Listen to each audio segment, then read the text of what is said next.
Nikki Dixon, and of course, like always, welcome you guys to the Rose Garden. I am really excited to be sharing this vibe session with you guys because it is on a topic that I just wrote about on my website called Checks and Balances, and it talks about the ego. So, if you haven't done that already, definitely go out to my website www.leconcreterosegarden and check it out, and I'll definitely put the link in the and what I would like to call the ego, I refer to my ego as a low frequency moment. Throughout the video, whenever I say low frequency moment or ego, I'm talking about the exact same thing, because that's what I refer to it as whenever I let my ego be in control, or whenever I just notice that I'm leading with my ego. I refer to it as a low frequency moment. So yeah, we're gonna hop into it. We are going to be talking about the ego in reference of your emotions running rampant when we feel like we're all over the place.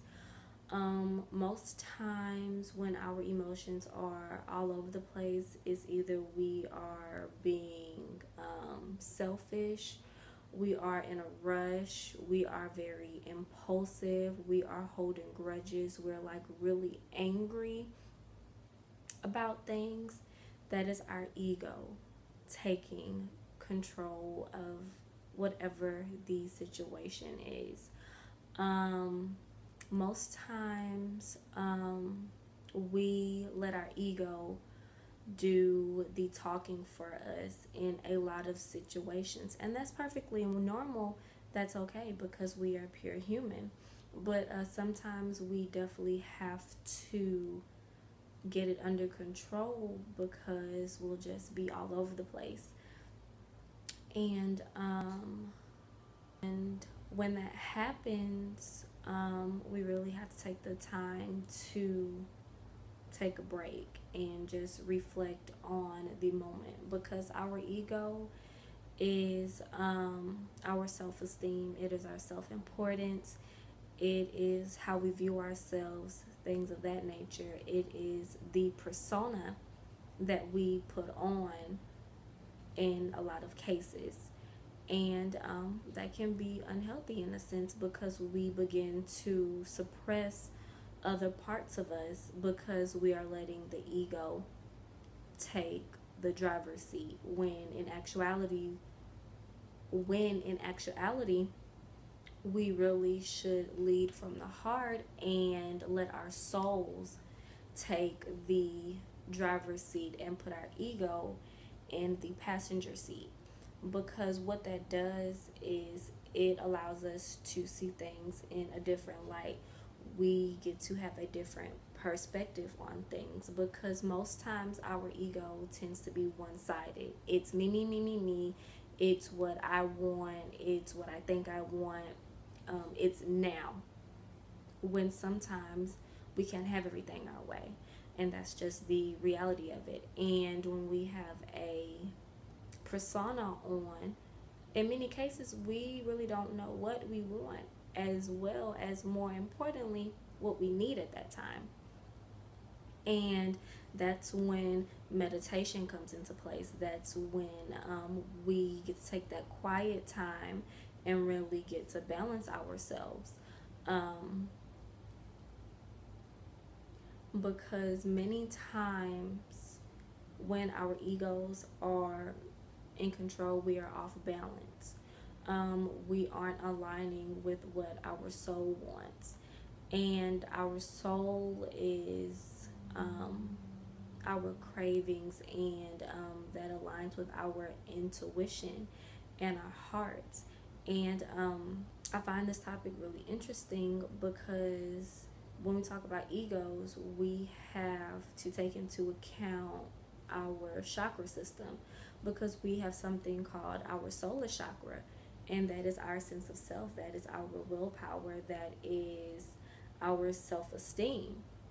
So in a sense, when we talk about our egos, and sometimes we may hear people say that we need to put to death our ego. And all that really means in actuality is we need to put to death things that do not serve us, things that make us unbalanced. Our ways of thinking need to be put to death. Some of the people that we hang out with, we need to do away with. Maybe just pull back a little bit from those people. We really need to take into account what we are consuming, not just as far as foods, but the energy that we're around. All of those things have to be shifted so that we can shift our ego. So it's not necessarily putting to death our self-esteem, it's shifting our perspective so that we can have a higher self-esteem and not be so sensitive and temperamental, and allowing our egos to get the best of us.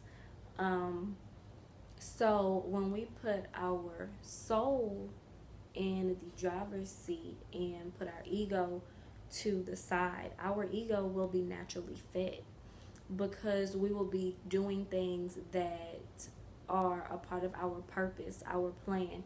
We will be fulfilling things that we really want. We will be seeing things in a more positive light. That way, our egos will be naturally fed. There will be no need for our egos to lead, because it's being fulfilled. It's being fed because we are feeding ourselves soul food, water for the mind, things that keep us going, keeps us energized. We will be aligning with our soul purpose. And that's what it's all about at the end of the day, being happy. Our ego wants us to be happy. It just doesn't know how to go about that. So it wants everything now.